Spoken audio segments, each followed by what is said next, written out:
सभी विद्यार्थियों को नमस्कार। मैं उमेश माथुर क्लासेज ऑनलाइन पर आपका स्वागत करता हूं। आप पढ़ रहे हैं वेक्टर सदिश। पिछली क्लास में आपने सदिश में अदिश द्वारा गुणा और उसके गुणधर्म पढ़े, लैम्डा मी थ्योरम पढ़ी है आपने, विभाजन सूत्र पढ़ा और तीन बिंदुओं के समरेखीय होने का प्रतिबंध भी देखा। उस पर कुछ क्वेश्चंस भी किए थे। अब उससे आगे बढ़ते हैं। सदिशों का रेखीय संयोजन, लीनियर कम्बिनेशन ऑफ वेक्टर्स। जैसा नाम है लीनियर कम्बिनेशन, रेखीय संयोजन, यानी सदिशों के एक घात के व्यंजक लेते हैं अपन। Suppose A B C are any three vectors, A B C we any three vectors, ये कोई तीन सदिश हैं, कोई भी तीन सदिश हैं। देन एक्सप्रेशंस, कौन से एक्सप्रेशंस हैं? 2a + 3b, a - 4b + 7c, xa + yb, और ले सकते हैं आप xa + yb + zc। ये क्या है? इनके लीनियर कम्बिनेशन कहलाते हैं। ए बी सी कोई भी तीन सदिश हैं, दो सदिश ले सकते हैं, तीनों सदिश ले सकते हैं।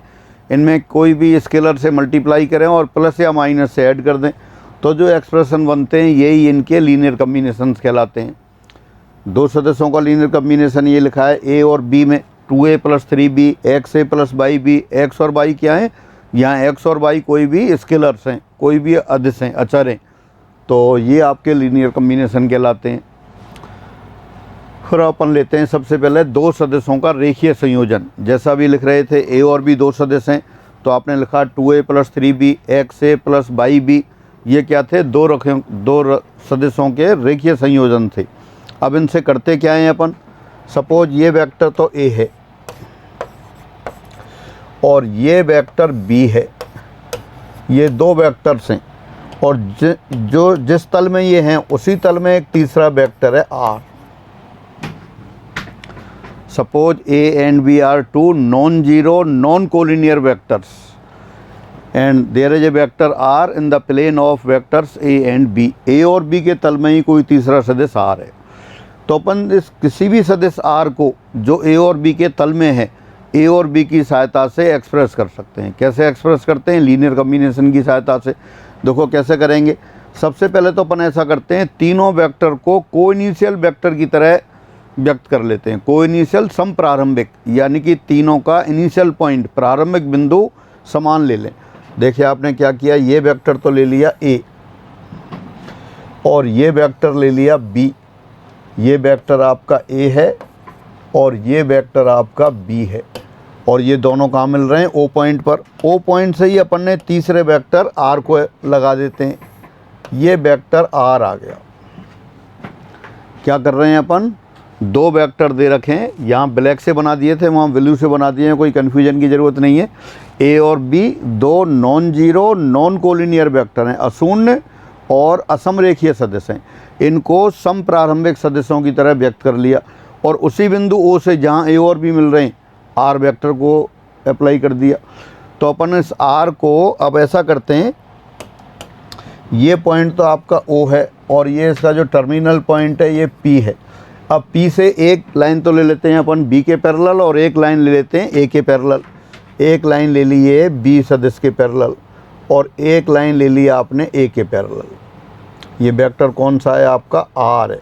और सपोज ये वाला पॉइंट M है और ये वाला पॉइंट N है और वहाँ जो A और B के जो एंड पॉइंट हैं इनको अपन मान लेते हैं ये कैपिटल A पॉइंट है और ये कैपिटल B पॉइंट है। अब आप देखें ये पैरेललोग्राम बन गया, एक OMPN समांतर चतुर्भुज बन गया। समांतर चतुर्भुज बन गया तो समांतर चतुर्भुज का नियम आप जानते हैं कि समांतर चतुर्भुज की दो भुजाओं से कोई दो सदिश मापांक और दिशा सहित व्यक्त हों तो उनका मुख्य विकर्ण उनके परिणामी सदिश को व्यक्त करता है। यानी कि इसको देखने से ऐसा लग रहा है कि जो सदिश r है वो सदिश OM और ON इन दोनों का परिणामी है। समांतर चतुर्भुज के नियम से, using law of parallelogram for vector addition. क्या लिख सकते हैं आप यहाँ से? आप लिख सकते हैं वेक्टर आर बराबर vector O M plus vector O N. ये आप जानते हैं समांतर चतुर्भुज के नियम से। अब आप देखें, ये तो आपने लिख लिया, वेक्टर आर बराबर vector O M plus vector O N. O M ये रहा एरो और ओ एन ये। ओ एम और ओ ए एक ही लाइन में कोलिनियर है, तो कोलिनियर है। कोलिनियर वेक्टर्स के बारे में भी जानते हैं, आप पहले पढ़ चुके हैं। यदि ए और बी दो कोलिनियर सदिशों, समरेखीय सदिशों, कोलिनियर वेक्टर्स हों, तो एक सदिश को दूसरे के अदिश मल्टीपल से गुणा कर सकते हैं। तो ओ एम को क्या लिख सकते हैं आप? ओ एम को लिख दिया सपोज आपने एक्स टाइम्स ओ ए, और ओ एन को क्या लिख दिया आपने? Y times O B.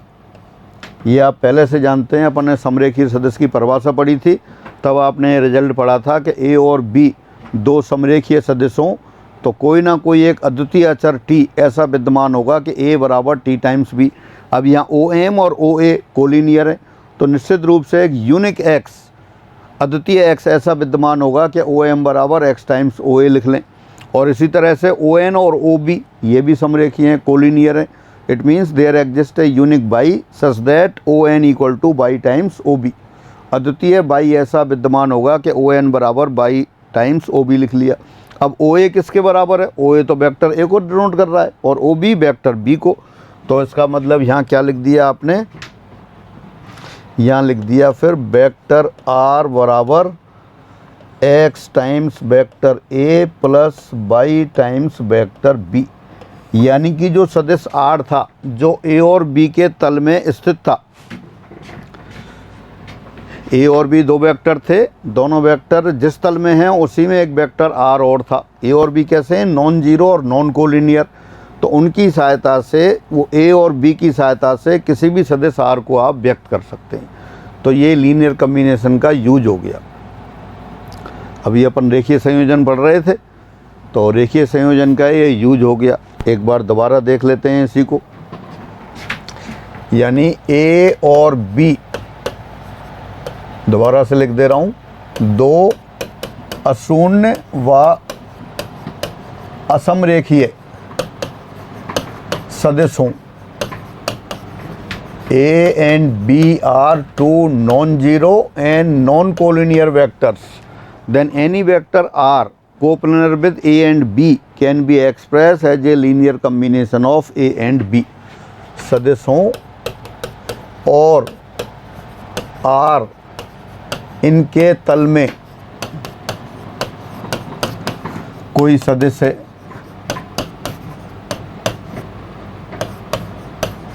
तब क्या लिख सकते हैं आप? Vector are equal to x times vector a plus by times vector b. इस तरह से आप लिख सकते हैं। और कैसे बनाया था फिगर? ए और बी को एडजेसेंट साइड लेके पैरेललोग्राम बना लिया था, उससे आपने आर को व्यक्त कर लिया। मैं दोबारा बना देता हूँ। ये वेक्टर ए, ये वेक्टर बी, और आर वेक्टर अपन ने ले लिया था, वो दोबारा ले लें। आर वेक्टर ये रहा, ओ पी ये वेक्टर आर, और ये यहाँ से यहाँ तक एम पॉइंट ले लिया था, ये एन पॉइंट ले लिया था, ये वाला पॉइंट ए था, ये वाला पॉइंट बी था। तो वेक्टर आर को ए और बी के लीनियर कम्बिनेशन से आपने एक्सप्रेस कर लिया। तो ये इसके लीनियर कम्बिनेशन का यूज हो गया। फिर क्या है? अब यहाँ एक्स और एक्स ए और बाई बी ये इनके वेक्टर कंपोनेंट्स कहलाते हैं। आर तो क्या है एक्चुअल में, अगर आप देखें लॉ ऑफ पैरेललोग्राम से देखें कि vector r is the resultant of vector O M and O N. या और कह सकते हैं ए और बी के पदों में आर को आपने व्यक्त किया, तो आर बराबर लिखा है x a plus y b. तो एक्स ए और बाई बी क्या है? X a and y b are the components of vector r in the plane of a and b. यानी जिस तल में सदिश ए और बी दे रखे हैं उसमें सदिश आर के ए और बी के अंदर घटक हो गए। अच्छा, अगर इनको क्या है, अगर म्यूचुअली परपेंडिकुलर ले लें, अगर आप ऐसा करें इसको कि ये दो वेक्टर ले लें, बल्कि अपन ऐसा करते हैं एक एक्स एक्सेज और एक वाई एक्सेज ले लें। और ये पी पॉइंट जैसे एक्स कॉमा वाई हो गया। अब पी को ओ से मिला देते हैं अपन, तो ये वेक्टर बन गया ओ पी, और ओ पी वेक्टर ये आर है। यानी वेक्टर ए और बी ले रहे थे, उसकी बजाय अपन यूनिट वेक्टर आई कैप और जे कैप ले लें। आई कैप कहाँ होता है? एक्स एक्सिस की दिशा में, और बाई कैप कहाँ होता है? बाई एक्सिस की दिशा में। तब क्या हो जाएगा? यहाँ वेक्टर आर बराबर आ जाएगा ओ पी, और वेक्टर ओ पी को लिख सकते हैं आप vector O M plus M P, और ओ एम को तो लिखा आपने O M into i cap. अच्छा, एम पी को दोबारा लिख दूँ मैं, ये vector O M plus M P को वेक्टर ओ एन लिख दिया, क्योंकि एम पी और ओ एन दोनों की लेंथ बराबर है और दोनों ही बाई एक्सिस के समांतर हैं, बल्कि ओ एन तो बाई एक्सिस के ऊपर ही है। तो इसको लिखा आपने ओ एन टाइम्स जे कैप, और फिर इसको लिख दिया vector are equal to X I plus by J, बल्कि आई कैप जे कैप। यानी कि जो अभी अपन वेक्टर आर क्या लिख रहे थे? X a plus x times vector a plus by times vector b. तो अपन कह रहे थे एक्स ए और बाई बी क्या हैं? ए और बी सदिशों की दिशा में सदिश आर के घटक हैं। और एक्स और बाई को अगर बोलें तो एक्स और बाई वेक्टर्स ए और बी के रेस्पेक्ट में उस पॉइंट के कोऑर्डिनेट्स हो गए। अब यहाँ देखें, अब एक वेक्टर ए के लिए तो अपन ने क्या ले लिया? आई कैप। आई कैप क्या होता है? Unit vector. यूनिट वेक्टर किस डायरेक्शन में? एक्स एक्सिस की दिशा में आई कैप यूनिट वेक्टर होता है, और बाई एक्सिस की दिशा में जे कैप यूनिट वेक्टर होता है। ये अपन ने पहले से एज्यूम कर रखा है। तो अगर पी पॉइंट के कोऑर्डिनेट एक्स कॉमा वाई हो, तो पी पॉइंट को डिनोट करने वाला वेक्टर ओ पी, जिसको अपन आर एज्यूम कर लें, तो आर बराबर vector O P can be written as vector O M plus M P, और एम पी बराबर है वेक्टर ओ एन, तो O M plus O N. अब ओ एम को क्या लिखा? ओ एम टाइम्स आई कैप। ओ एम सदिश है किधर है? एक्स एक्सिस की दिशा में, तो ओ एम की लंबाई यानी कि ओ एम हो गई इंटू आई कैप लिख दिया। इसी तरह से ओ एन इंटू जे कैप हो गया। तो ओ एम फिर डिस्टेंस क्या है? ओ एम की डिस्टेंस एक्स ले लिया आपने, या कह दो कोऑर्डिनेट दे रखे हैं तभी ले ली, या ये एक्स हो गई तो उसके कोऑर्डिनेट हो जाएंगे। और ओ एन बराबर क्या है? बाई। तो आर बराबर क्या आ गया? X i cap plus by j cap, ये सदिश आ गया। अब एक्स आई कैप और बाई जे कैप ये इनके वेक्टर कंपोनेंट्स है किधर? एक्स एक्सिस और वाई एक्सिस की डायरेक्शन में। चूँकि म्यूचुअली परपेंडिकुलर है तो इनको अपन रिजॉल्व पार्ट बोल देते हैं। वियोजित भाग किसी भी बल के या सदिश के दो दिशाओं में दो घटक लेते हैं। अगर इन दोनों घटकों के बीच में एंगल 90 डिग्री हो तो घटक तो वो हैं, उनका स्पेशल नाम भी होता है वियोजित भाग, रिजॉल्व पार्ट, तो इसके रिजॉल्व पार्ट भी हो गए। तो फाइनली ये हुआ कि अगर दो सदिश हैं ए और b non zero non collinear हैं, तो उनके तल में स्थित किसी भी सदिश को आप ए और बी के लीनियर कॉम्बिनेशन से व्यक्त कर सकते हैं। अच्छा, यहाँ से अपन सदिश की मॉडुलस भी देख सकते हैं। यहाँ क्या है? Modulus of r. Modulus of r क्या हो जाएगा? ये ओ पी के बराबर हो जाएगी लेंथ ओ से लेके पी तक। और ओ पी लेंथ कितनी हो गई? ओ पी लेंथ हो गए under root O M square plus M P square. ये किससे हो गया? पाइथागोरस थ्योरम से। अब ओ एम क्या है? वो एक्स के बराबर है, और एम पी तो अपने पास वही है ओ एन, तो ये बाई के बराबर है, बाई स्क्वायर। यानी कि this implies modulus of x I plus by J, ये बराबर under root x square plus Y square. यानी कि कोई भी वेक्टर है X I plus by J, तो उसका मॉडुलस कितना होगा? Under root x square plus Y square. पहले से जानते हैं अपन, लेकिन ये थोड़ा सा फिगर से यहाँ एक्सप्लेन कर दिया। तो अब जो कुछ आपने पढ़ा है इसको दोबारा से एक बार रीडिंग लगा लेते हैं अपन।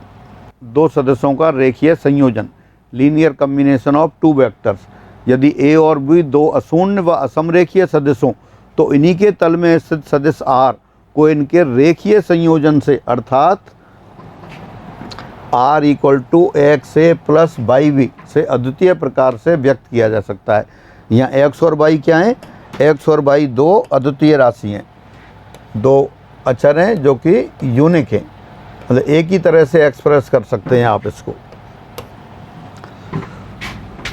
दोबारा से again, let A and B be two given non-zero and non-collinear vectors, then any vector R coplanar with A and B can be uniquely expressed as a linear combination of A and B, that is in form of R equal to x A plus by B। इस तरह से आप इनको express कर सकते हैं।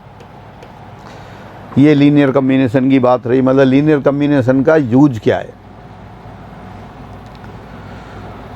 फिर घटक जो अभी अपन बात कर रहे थे, किसी सदस्य के एक समतल में घटक यदि r बराबर कैपिटल वो स्मॉल r बराबर x times vector a plus y times vector b हो तो x a और y b क्रमशः सदिशों a और b की दिशाओं में सदिश r के घटक कहलाते हैं।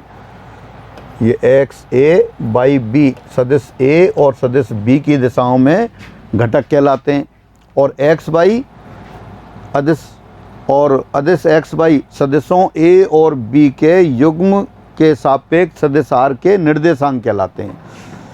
x a और y b वो तो क्या हो गए, वेक्टर कंपोनेंट हो गए, किसके, वेक्टर r के, और वेक्टर r के पेयर a कॉमा b के रेस्पेक्ट में x कॉमा y हैं जो स्केलर्स हैं वो कोऑर्डिनेट्स कहलाते हैं। दोबारा से, if r equal to x a plus y b is a vector then vectors x times a and y times b are called components of vector r in the direction of vector a and vector b respectively, and scalars x and y are called coordinates of vector r with respect to pair of non-collinear vectors a and b।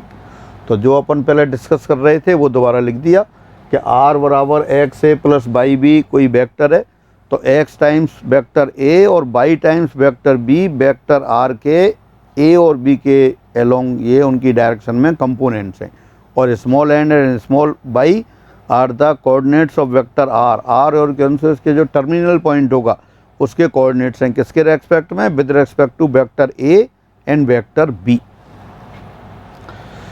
अब वो components की जगह resolution की बात आ गई, resolve part की बात आ गई।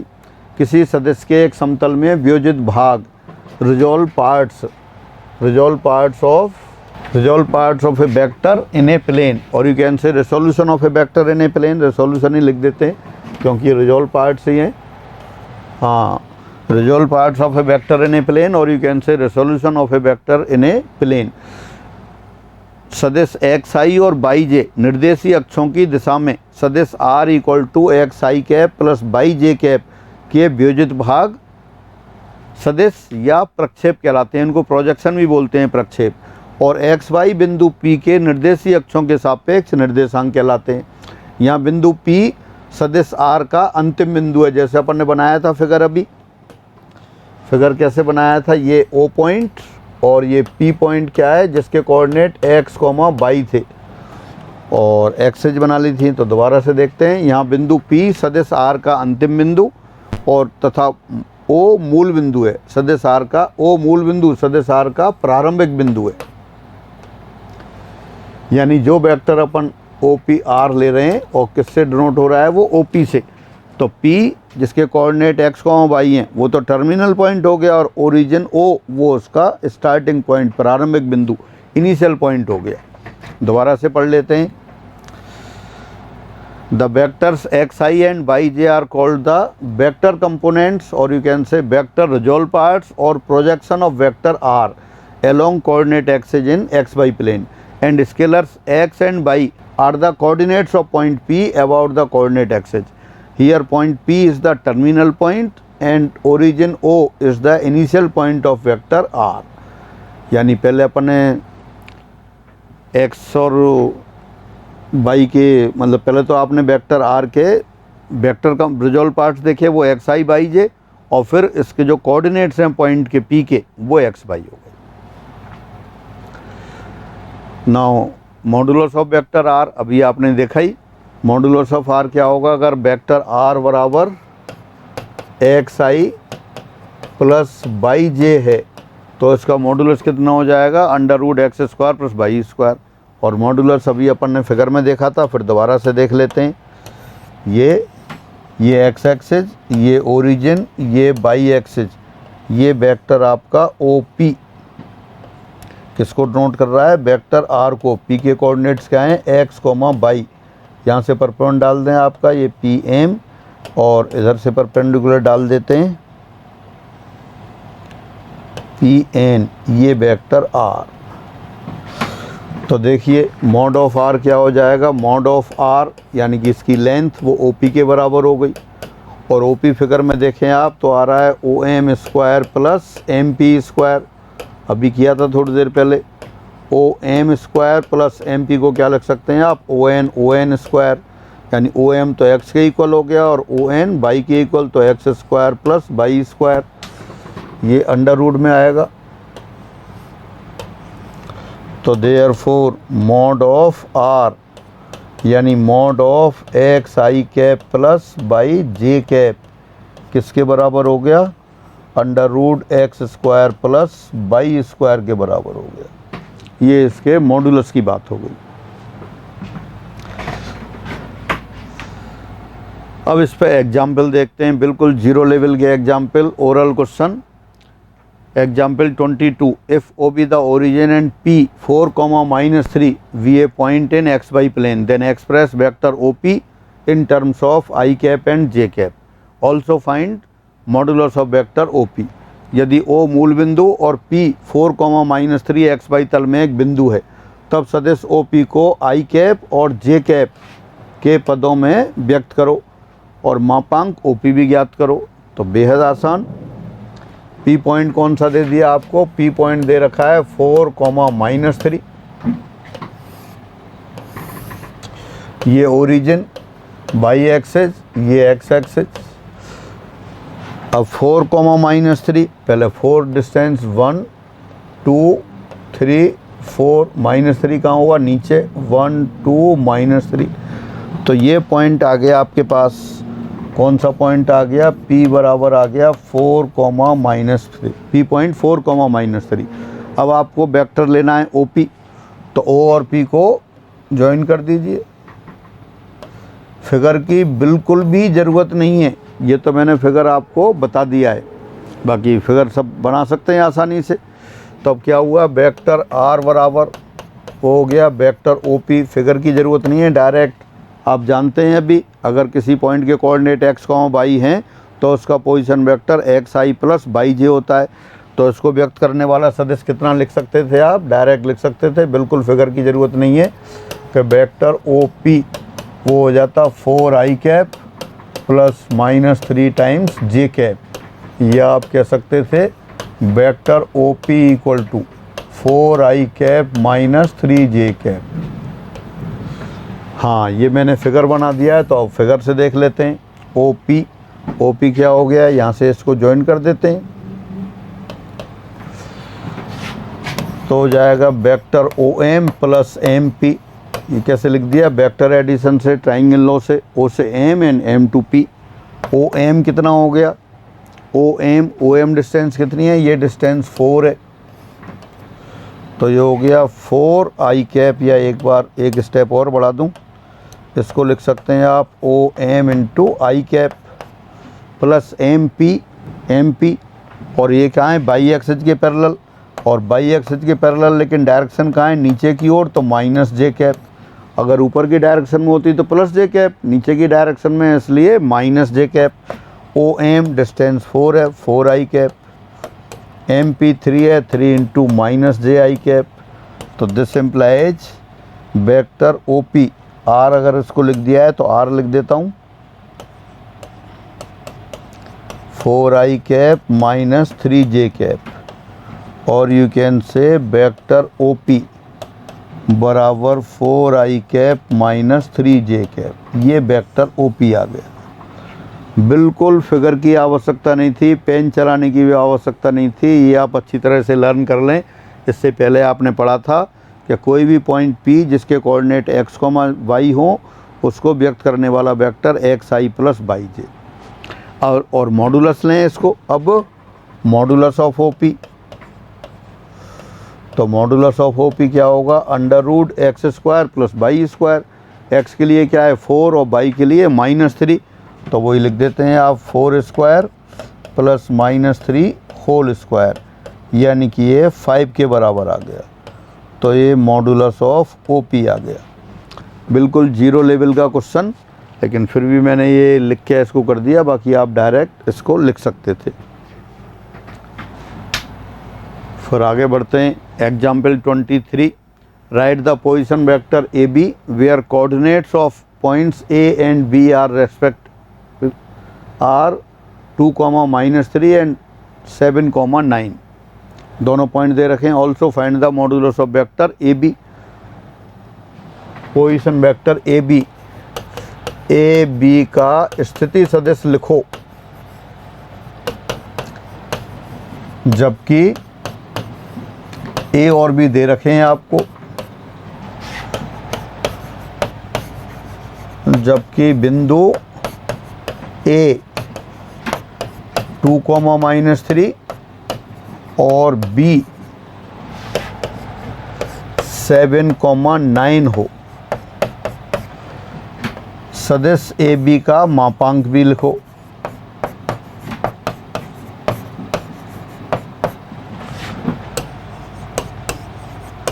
तो बेहद आसान क्वेश्चन लिख देते हैं आप। A पॉइंट के कोऑर्डिनेट दे रखे हैं आपको। A पॉइंट के कोऑर्डिनेट क्या है? 2, 3। सिंस कोऑर्डिनेट्स ऑफ A के निर्देशांक 2, -3 हैं, therefore position vector of A that is OA कितना हो गया? 2i cap -3j cap. A के कोऑर्डिनेट 2, -3 हैं, तो A का पोजीशन वेक्टर क्या हो गया? OA। और OA क्या हो गया? 2i - 3j। और इसी प्रकार फिर आप देख सकते हैं B के कोऑर्डिनेट्स क्या हैं? 7, 9। तो B का पोजीशन वेक्टर क्या लिखा आपने? OB। वो कितना हो गया? 7i cap + 9j cap. Figure भी बना सकते थे, पर कोई आवश्यकता नहीं है। आपको क्या लिखना है? Vector AB। तो वेक्टर AB लिख देते हैं। पोजीशन वेक्टर ऑफ AB, ये आप पहले से जानते हैं। Position of vector of AB बराबर होता है B का स्थिति सदिश माइनस A का स्थिति सदिश। Again position vector of AB equal to position vector of capital B minus position vector of capital A। तो इसको लिख देते हैं आप OB माइनस OA। OB क्या है वो साइड से लिख दें। 7i cap + 9j cap minus OA। OA कितना हो गया आपके पास? 2i cap - 3j cap. 7i - 2i cap, ये तो हो गया 5i कैप + 12j कैप। ये हो गया, ये वेक्टर AB आ गया। यही पूछा था आपसे। क्या दे रखा था? A और B 2 पॉइंट दे रखें, और दोनों पॉइंट क्या थे आपके? A के कोऑर्डिनेट थे 2, -3 और B के कोऑर्डिनेट 7, 9। तो पोजीशन वेक्टर AB आ गया। अब यहाँ से mod of AB, modulus of AB लिख सकते हैं। अब मॉडुलस ऑफ वेक्टर AB, तो मॉडुलस क्या हो गया? 5i cap + 12j cap. और मॉड ऑफ xi + yj क्या होता है? √x² + y²। तो ये किसके बराबर हो गया? √5² + 12²। 5² 25, 12² 144। तो कितना हो गया ये? √169 यानी कि 13 हो गया। तो मॉडुलस ऑफ वेक्टर AB ये 13 के बराबर आ गया। दोबारा रीडिंग लगा लेते हैं क्वेश्चन एक बार। Example 23, write the position vector AB where coordinates of points capital A and capital B are 2, -3 and 7, 9 लिखे हुए हैं। Also find the modulus of vector AB। तो सबसे पहले तो आपने A और B के जो कोऑर्डिनेट्स दे रखे थे उनके पोजीशन वेक्टर लिखे। A का पोजीशन वेक्टर OA, वो कितना आ गया? OA बराबर 2i कैप - 3j कैप। अगर A के कोऑर्डिनेट x, y हों तो A पॉइंट का पोजीशन वेक्टर xi + yj। यहाँ कोऑर्डिनेट्स क्या थे? 2, -3। तो उसका पोजीशन वेक्टर क्या आ गया? 2i - 3j cap. B के कोऑर्डिनेट क्या थे? 7, 9। तो बी का पोजीशन वेक्टर कितना आ गया, ओ बी 7i + 9j। ये आप जानते हैं कोई भी वेक्टर है ए बी का वेक्टर या ए बी का पोजीशन वेक्टर कैसे लिखेंगे, position vector of B minus position vector of A. तो आपने ए बी को लिख दिया O B minus O A, O B की वैल्यू रख दी, ओ ए की वैल्यू रख दी, जीरो लेवल की कैलकुलेशन। तो वेक्टर ए बी आ गया 5i कैप + 12j कैप। फिर आपका इसका मॉडुलस निकालें, तो मॉडुलस क्या होगा, mod of 5i cap + 12j cap. Mod of x + xi + yj आप जानते हैं √x² + y², तो वो आ गया √5² + 12² 5² 25 और 12² 144, 25 + 144 169, √169 13। लेंथ है हमेशा पॉजिटिव, तो मॉड ऑफ ए बी 13 आ गई। तो इस तरह से ये क्वेश्चन नंबर 23 हुआ। फिर आगे बढ़ते हैं question number example 24। Find the scalar and vector components of vector with initial point p 1,4 and terminal point q 6,-3। सदिश जिसका प्रारंभिक बिंदु, हिंदी में लिख देता हूँ एक बार, जिसका प्रारंभिक बिंदु p 1,4 एवं अंतिम बिंदु, टर्मिनल पॉइंट दे रखा है, अंतिम बिंदु q 6,-3 है कि क्या क्या पूछा है आपसे, स्केलर और सदिश घटक ज्ञात करो। अदिश एवं सदिश घटक ज्ञात करो।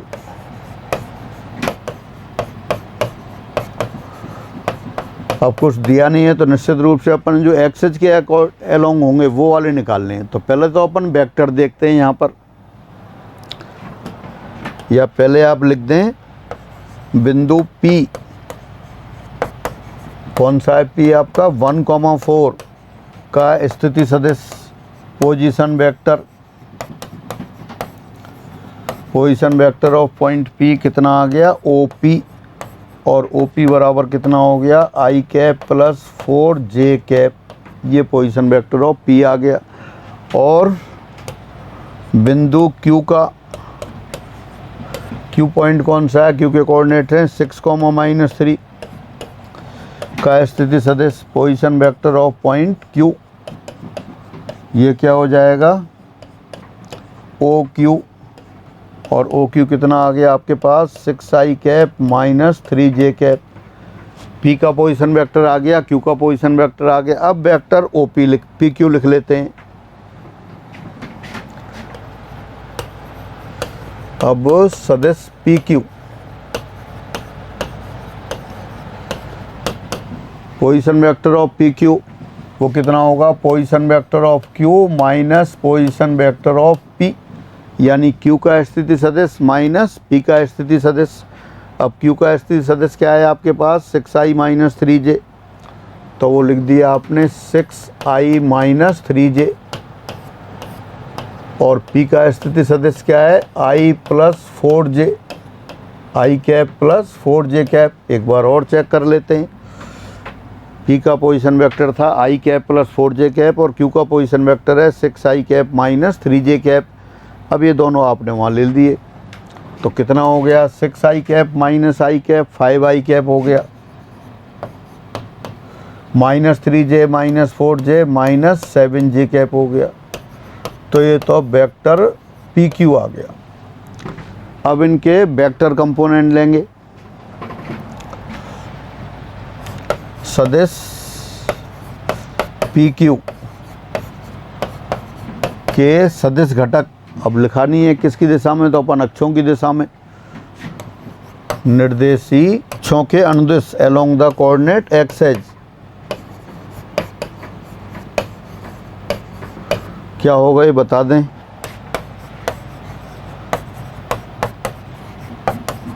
ये वाला की रिजॉल्व पार्ट है क्योंकि i और j के अनुदिश है। तो जो अभी आपने देखा था एक्स आई प्लस बाई जे कोई सदस्य हो तो उसके घटक कौन कौन से थे, x I plus by j. और अगर x a plus y b थे तो उसके घटक क्या थे, वो ए और बी के अनुदिश थे।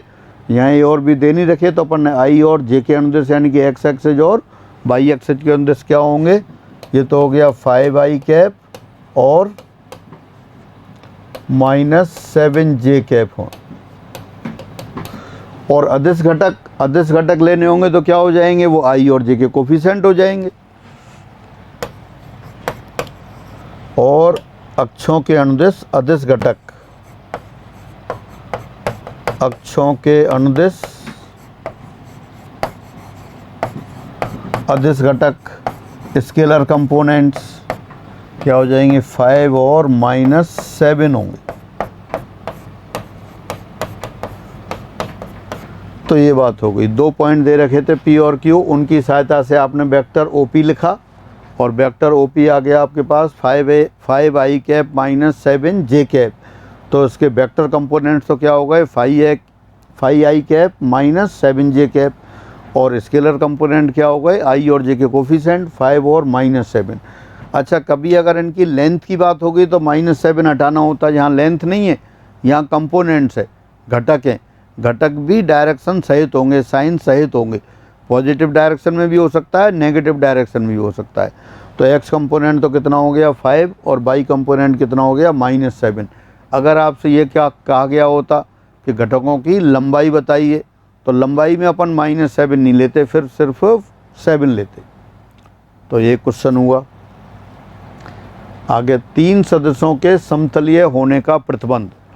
अभी जो अपन ने कम्बिनेशन में पढ़ा था वही प्रतिबंध है। क्या था कम्बिनेशन में, जो 2 सदस्यों का कम्बिनेशन पढ़ा आपने, क्या था कि ए और बी कोई नॉन जीरो और नॉन कोलिनियर वेक्टर्स हैं, तो उनके तल में स्थित कोई भी सदस्य हो उसको ए और बी के रेखीय संयोजन से व्यक्त कर सकते हैं। तो इसी की सहायता से अपन 3 सदस्यों के समतलीय होने का प्रतिबंध निकाल लें। 2 सदस्य हमेशा समतलीय होते हैं, कभी ऐसा क्वेश्चन नहीं देखेंगे कि सिद्ध करो कि ये 2 सदस्य समतलीय हैं। 2 सदस्य हमेशा समतलीय होते हैं। 2 रेखाएं समतलीय नहीं होती। रेखाएं समतलीय कब होती हैं, जैसे 2 रेखाएं हैं, या तो वो समांतर हों या एक दूसरे को कट करते हों, तब वो कैसी होती हैं, रेखाएं समतलीय होती हैं। ये रेखाएं हैं ना तो समांतर हैं, जैसे ये रेखाएं देखें आप, ना तो आपकी ये समांतर हैं और ना ही इंटरसेक्टिंग हैं, काट रही हैं, तो ये समतलीय नहीं है। लेकिन अगर सदिश कह दें तो सदिश समतलीय होंगे। क्यों होंगे, क्योंकि सदिश को मूवमेंट अलाउ है। सदिश में जब सदिश अपन पढ़ रहे थे तो उसमें पॉइंट ऑफ एप्लीकेशन नहीं आता, सदिश की लंबाई आती है, सदिश की सपोर्ट या डायरेक्शन भी आती है। तो इसमें क्या है, एक सदिश को इस तरह से मूव कर सकते हैं, इसको भी मूव कर सकते हैं, इसको भी। तो 2 सदिश हैं इस तरह से, अगर ये रेखाएं तो समतलीय नहीं है, सदिश हैं तो समतलीय हैं, क्योंकि इसको मूव करके यहाँ ला सकते हैं, यहाँ ला गए तो इंटरसेक्टिंग हो गई। तो 2 सदिश हमेशा समतलीय होते हैं, 3 बिंदु हमेशा समतलीय होते हैं। और अभी आएगा तब अपन देखेंगे। हाँ, तो ये 2 सदिश दे रखे हैं, इनके तल में कोई भी सदिश हो उसको ए और बी के रेखीय संयोजन से व्यक्त कर सकते हैं। तो इसी की सहायता से वो कह रहा है 3 सदस्यों के समतलीय होने का प्रतिबंध, condition of coplanarity of 3 vectors. अगर कोई 3 वेक्टर हैं ए बी सी, अपन किसी भी एक को बाकी 2 के रेखीय संयोजन से व्यक्त कर दें तो ये तीनों समतलीय होंगे। Again, if one vector can be express as a linear combination of other 2 then these are coplanar vector. अगर C बराबर आप लिख सकें, C बराबर x a plus y b, यदि C बराबर x a plus y b हो, या A बराबर lambda times B plus mu times C हो, या B बराबर nu times C plus mu times d, या इसको 1 लिख देता हूँ, लैम्डा 1 न्यू 1 लिख देते हैं, या x1 बाई 1 लिख देते हैं, x1 C plus by 1 D हो, तब सदिश ए बी सी समतलीय होंगे। यानी किन्हीं भी 2 सदस्यों के रेखीय संयोजन से तीसरे सदस्य को व्यक्त किया जा सके तो वो कैसे होते हैं, समतलीय होते हैं। कभी 3 सदस्यों को समतलीय प्रूव करना होगा तो इसी की सहायता से कर देंगे। ऑब्जेक्ट टाइप में तो और मेथड भी आएंगे आगे, जो प्रोडक्ट पढ़ेंगे उसकी सहायता से भी करेंगे। तो इस तरह से जैसे एक्स वाई तल में है, आप देख सकते हैं एक्स और वाई तल में आई जे के पदों में लिख सकते हैं। तो जो भी वेक्टर आपने ऐसे लिख दिया x I plus by J 3i minus 4j J cap I cap 7i plus 3y2j cap, ये सारे वेक्टर कहाँ हैं, एक्स वाई प्लेन में हैं। तो सब कैसे हैं, समतलीय हैं। तो फाइनली फिर वही रहा ए बी सी 3 सदस्य हैं, इनमें से किसी भी एक को बाकी 2 के रेखीय संयोजन से व्यक्त कर सकते होंगे। तो तीनों सदस्य कैसे होंगे, समतलीय होंगे। इसी को पढ़ लेते हैं दोबारा से। 3 सदस्यों के समतलीय होने का प्रतिबंध, condition of coplanarity of 3 points. 3 सदस्य ए बी और सी समतलीय होंगे यदि इनमें से कोई एक शेष 2 के रेखीय संयोजन से अद्वितीय रूप में व्यक्त किया जा सकता हो। अर्थात 2 अदिश एक्स और वाई इस प्रकार विद्यमान हो कि vector c equal to x times vector a plus Y times vector b, तब सदिश ए बी और सी समतलीय होंगे। Again 3 vectors a comma b and c will be coplanar if one vector can be expressed as a linear combination of other 2, that is if there exist 2 unique scalars x and y such that vector c equal to x times vector a plus y times vector b, then vectors a b c are called coplanar। यानी कि इस तरह के exist करता हो तब ये coplanar होंगे। एक क्वेश्चन दे दिया अब आपको, एग्जाम्पल 25, सिद्ध करो कि सदस्य ए बी और सी समतलीय हैं। Prove that the vectors A b and c are coplanar. तो अपन ऐसा ही करते हैं, एक वेक्टर को बाकी 2 के लीनियर कॉम्बिनेशन से व्यक्त करते हैं। तो अपन एज्यूम कर लेते हैं, let vector c equal to x a plus y b. आपने ये एज्यूम कर लिया कि ए और बी जो वेक्टर हैं उनकी सहायता से अपन वेक्टर सी को एक्सप्रेस कर रहे हैं। अब आप देखेंगे कि एक्स और वाई के ऐसी वैल्यू एग्जिस्ट कर रही हैं क्या।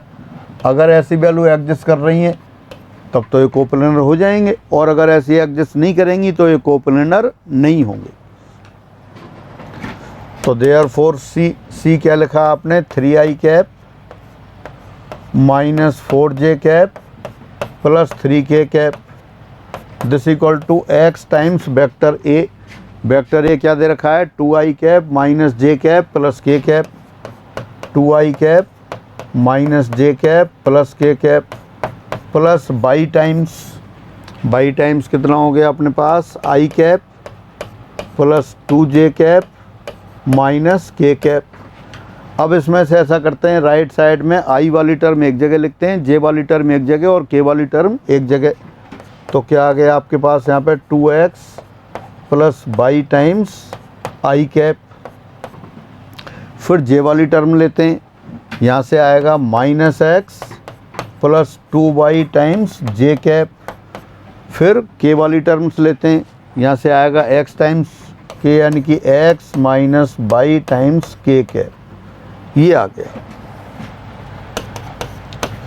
3i cap minus 4j cap plus 3k cap, ये आ गया। अब क्या है, अब 2 वेक्टर्स इक्वल हैं तो ij के कंपोनेंट्स, ij के जो कोफिशिएंट्स हैं वो सेम होने चाहिए। इनकी तुलना कर लेते हैं, कंपेयरिंग कोफिशिएंट्स ऑफ ij के, और you can say equating the coefficient of ij and k। ij के गुणांकों को बराबर रखने पर, तो i का गुणांक कितना है, राइट साइड में 2x प्लस वाई और लेफ्ट साइड में 3। तो therefore 2x plus y equal to 3। तुलना करने पर कंपेयरिंग देयर कोफिशिएंट्स, इनके कोफिशिएंट्स की अपन तुलना करते हैं। और क्या आ गया, y का कोफिशिएंट, j का coefficient minus x plus 2y equal to minus 4, minus x plus 2y equal to minus 4, और k का component x minus y equal to 3। और चेक कर लेते हैं। के का कंपोनेंट हो गया x minus y, left hand side में 3 है, 2x 2 और यहाँ ठीक है। अब देखें सॉल्व करते हैं, फर्स्ट और सेकंड को सॉल्व करते हैं। 1 व 2 को हल करने पर solving equation first and second. हाँ देखिए ऐसा करते हैं, अपन दोनों को ऐड कर देते हैं। अच्छा ऐड नहीं करें, सेकंड और थर्ड को कर लेते हैं, वो ज़्यादा आसान है। दोनों को ऐड कर देते हैं, सेकंड और थर्ड को ऐड किया तो माइनस एक्स और एक्स कैंसिल, 2y और minus y plus y equal to -1, तो यानी कि y इक्वल टू -1 आ गया और y इक्वल टू -1 रख दिया आपने तो x इक्वल टू 2 आ गया। किस किस को सॉल्व किया है ये, सेकंड और थर्ड को सेटिस्फाई करा के देख लो। 2 माइनस ऑफ -1 3 आ रहा है और यहाँ लिखेंगे -2 और ये 2 इंटू -1 -2 -4 आ रहा है। फर्स्ट को देखते हैं सेटिस्फाई कर रहा है क्या, 4 -1 3 बिल्कुल सेटिस्फाई कर रहा है, जो कि समीकरण फर्स्ट को भी संतुष्ट कर रहे हैं। Will satisfy the equation first also। तो इसका मतलब क्या हो गया, एग्जिस्ट कर गया ये, तो इसका मतलब क्या आ गया, यहाँ आ गया आपके पास therefore x equal to 2 y equal to -1, ये सॉल्व करने पे ले आए। तो therefore वेक्टर c बराबर क्या आ गया आपके पास, 2 टाइम्स a और -1 टाइम्स b, यानी कि a और b के रेखीय संयोजन से सदिश c व्यक्त हो गया। और यही तो आपको देखना था, समतलीय करने के लिए क्या होता है, अगर दो वेक्टर के लीनियर कॉम्बिनेशन से तीसरा एक्सप्रेस हो जाए तो वो समतलीय होते हैं, तो ये समतलीय हो गई। और कैसे किया आपने, c बराबर x a प्लस वाई भी एज्यूम किया, a b c तीनों वेक्टर्स की वैल्यू रख दी, राइट साइड में i वाली टर्म कलेक्ट की, j वाली टर्म कलेक्ट की, k वाली टर्म कलेक्ट की। दो वेक्टर इक्वल हैं, इक्वल होंगे तो इसका मतलब i j के कोफिशिएंट बराबर होंगे, तो i का कोफिशिएंट 2x प्लस वाई बराबर 3, j का coefficient -x plus 2y equal to -4 और k का coefficient x minus y equal to 3 आ गया।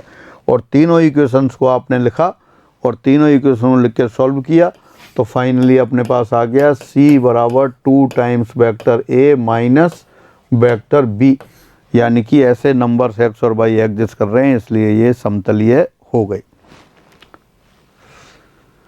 अब आता है चार बिंदुओं के समतलीय होने का प्रतिबंध। अभी तो 3 सदस्यों की बात कर रहे थे, 3 सदस्यों में क्या था, 3 सदस्यों में ये था कि एक सदस्य को बाकी दो के रेखीय संयोजन से व्यक्त हो जाए तो समतलीय होंगे।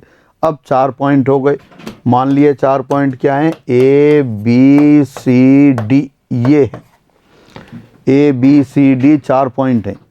अब आपने क्या किया, ए को इनिशियल पॉइंट और बाकी पॉइंट्स को टर्मिनल पॉइंट लेके 3 वेक्टर बना लिए। एक वेक्टर ए बी हो गया, एक वेक्टर ए सी हो गया और एक वेक्टर ए डी हो गया, 3 वेक्टर हो गए। अब अगर ये तीनों सदस्य समतलीय हैं तो चारों समतलीय होंगे, और तीनों बिंदु समतलीय होने के लिए क्या है, एक सदस्य को बाकी दो के लीनियर कॉम्बिनेशन से एक्सप्रेस कर दो। क्या किया आपने, ए को प्रारंभिक बिंदु, पहले गिवन पॉइंट्स कौन से थे, suppose given points are capital A, capital B, capital C, capital D, 4 points है। उन 4 पॉइंट से आपने 3 वेक्टर ले लिए। क्यों, क्योंकि 3 वेक्टर की कोप्लेनरिटी आप जानते हैं। कैसे लिया आपने, किसी से भी स्टार्ट कर लें, ए से स्टार्ट किया, A B A C A D, 3 vector हो गए। अगर ये तीनों वेक्टर समतलीय हैं तो उनको जिन बिंदुओं से बनाया गया है वो भी समतलीय होंगे, तो बस। और 3 सदस्य कब समतलीय हो जाएंगे, जब एक सदस्य को बाकी दो के रेखीय संयोजन से व्यक्त कर सकते हो तब हो जाएंगे। तो इस तरह से हो गए। देखते हैं फिर इसी को, 4 बिंदुओं के समतलीय होने का प्रतिबंध, condition of coplanarity of 4 points. 4 बिंदु ए बी सी डी समतलीय होंगे यदि सदस्य ए बी ए सी और ए डी समतलीय हों, अर्थात इनमें से कोई एक शेष दो के लीनियर कॉम्बिनेशन से रेखीय संयोजन से व्यक्त किया जा सके।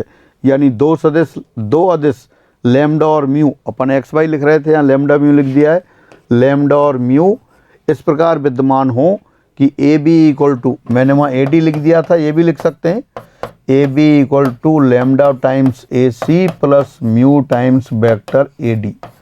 मैंने क्या लिखा था वहाँ, ए डी लिखा था, आप ए सी को भी लिख सकते हैं, या A C equal to x times A B plus by times A D, और जैसा ए डी लिखा था उसको भी लिख दें, ए डी बराबर X one times A B plus Y one times A C.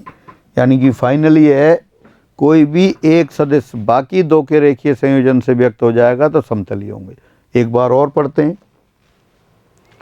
Condition of coplanarity of 4 points capital A, capital B, capital C, capital D be coplanar if 3 vectors a b a c a d obtained by joining these points are coplanar, that is if there exist scalars lambda or mu, lambda and mu such that ac vector ac equal to lambda times vector ac plus mu times vector ad। यानी finally वही जो 3 vector के coplanar होने की condition थी उसी की सहायता से अपन ने इसको कर लिया। अच्छा, एक और पिछले क्लास में अपन ने देखा था कि 3 पॉइंट हैं ए बी सी जिनके को position vector small a small b small सी हैं, ये कोलिनियर हों, कोलिनियर की कंडीशन। तो कोलिनियर कंडीशन क्या बताई थी, अगर ए बी और ए सी 2 वेक्टर लें अपन और दोनों पैरेलल हो जाएं तो कोलिनियर होते हैं। और साथ साथ एक थ्योरेटिकल कंडीशन और लिखी थी कि अगर 3 स्केलर एक्स वाई जेड इस तरह से एग्जिस्ट करते हों कि एक्स टाइम्स ए plus Y times B plus Z times C बराबर 0, where x plus Y plus Z equal to 0। ये अपन ने प्रूफ की थी, किस तरह, रेशो फार्मूले से। इसी तरह से इसमें भी प्रूफ कर सकते हैं अपन।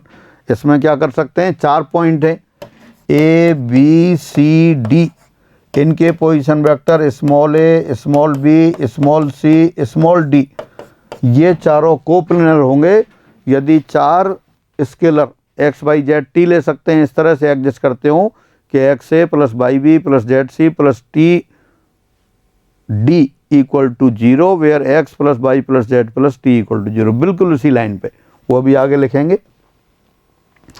ये लिख दिया। Other criteria of coplanarity of 4 points, 4 सदिशों के समतलीय होने का अन्य प्रतिबंध। 4 बिंदु ए बी सी डी जिनके सदिश क्रमशः small a small b small सी और स्मॉल डी हैं, समतलीय होंगे यदि और केवल यदि 4 स्केलर एक्स वाई जेड और यू इस प्रकार एग्जिस्ट करते हों कि x a plus y b plus z c plus u d, u या टी कुछ भी लिख दें, यू डी बराबर 0, where x plus Y plus z plus u बराबर 0।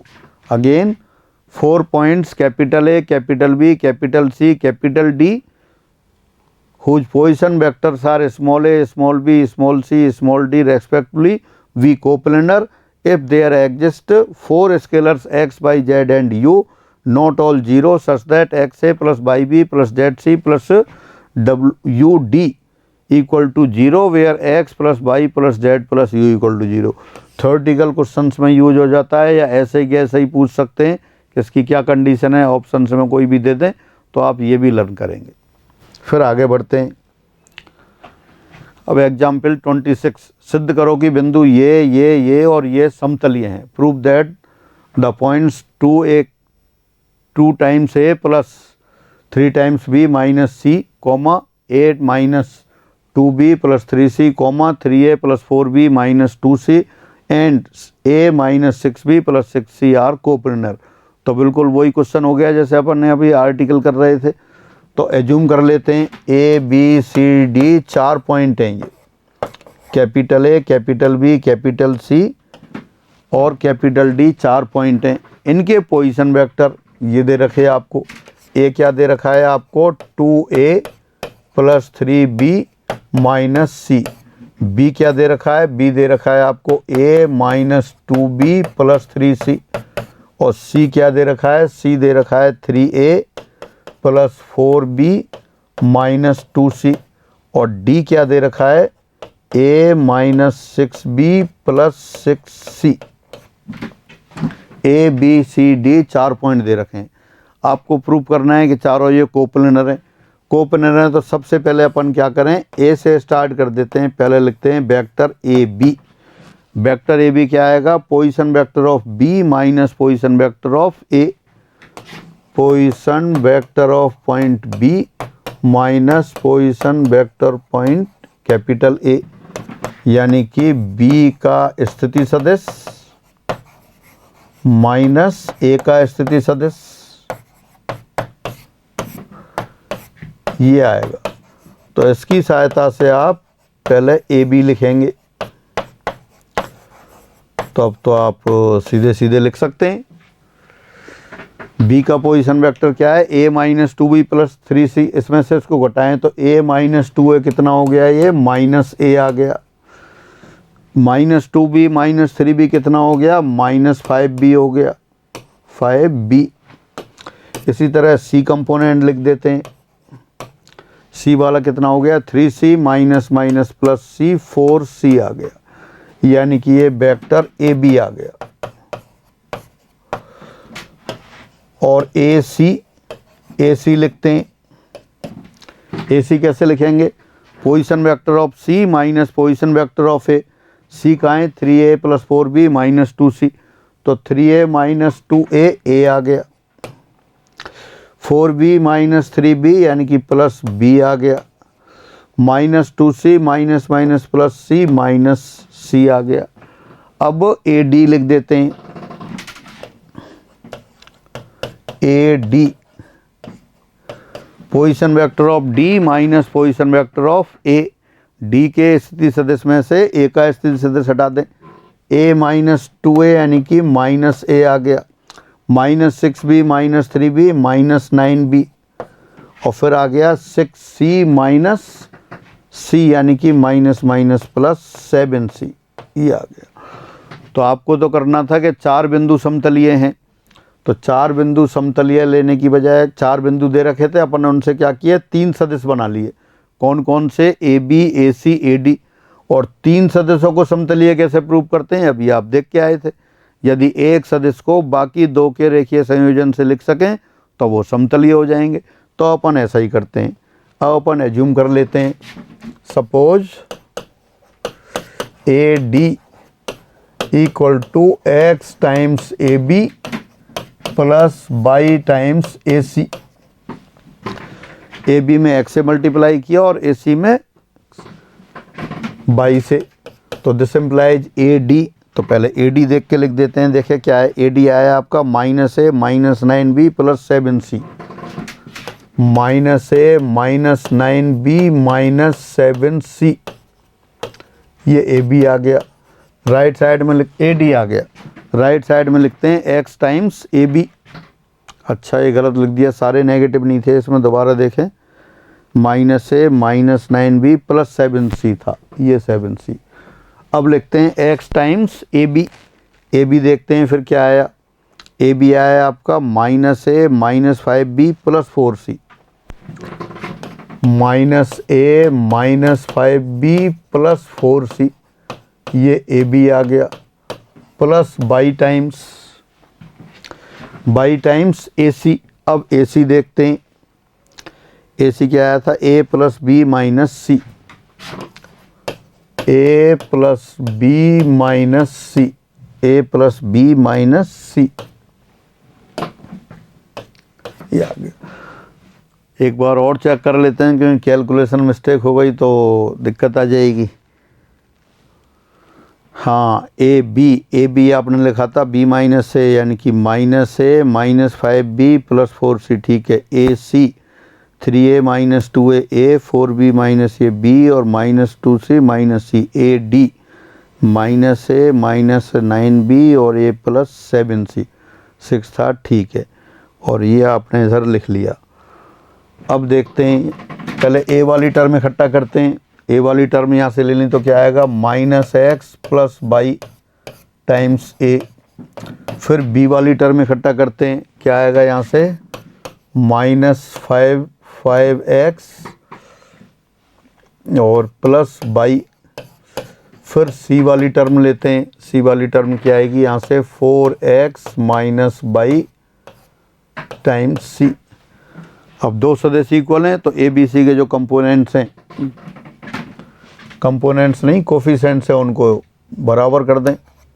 कंपेयरिंग बोथ द साइड्स, तुलना करने पर, और you can say equating coefficients of a B c, A B c के गुणांकों को बराबर रखने पर क्या है, ए का गुणांक minus x plus y equal to -1, फिर -5x प्लस बाई, ये हो गया आपका -9, और फिर हो गया 4x माइनस बाई बराबर हो गया ये 7। इक्वेशन नंबर 1, इक्वेशन नंबर 2 और इक्वेशन नंबर 3। अब सॉल्व करते हैं। सब्ट्रैक्टिंग सेकंड फ्रॉम फर्स्ट, 1 - 2 से एक में से 2 को घटा दिया तो देखिए बाई बाई कैंसिल हो गया, ये -x minus minus plus 5x 4x, 4x equal to 8, x equal to 2 आ गया। x इक्वल टू 2 आ गया, x इक्वल टू 2 यहाँ रख देते हैं तो y इक्वल टू कितना आएगा, y इक्वल टू 1 आ गया। देखें सेटिस्फाई हो रहा है। -2 + 1 -1 आंसर आ रहा है, राइट साइड वाला आ रहा है। -10 + 1 -9 आ रहा है, और फोर्थ को 8 और -1 7 ये भी आ रहा है, जो कि समीकरण 3 को भी संतुष्ट कर रहा है। These value satisfied the equation 3। इसका मतलब क्या है, इसका मतलब ये हुआ कि एक सदिश बाकी दो के रेखीय संयोजन से व्यक्त हो गया। तो देयरफॉर क्या लिख दें अपन, ए डी को एक्सप्रेस किया था आपने कैसे, 2 times A B plus 1 times A C. तो इस तरह से क्या हो गया, यानी कि ए बी ए सी और ए डी कोप्लेनर हो गए, और ये 3 वेक्टर कोप्लेनर हो गए, तो जो 4 पॉइंट दे रखे थे वो भी कोप्लेनर हो गए।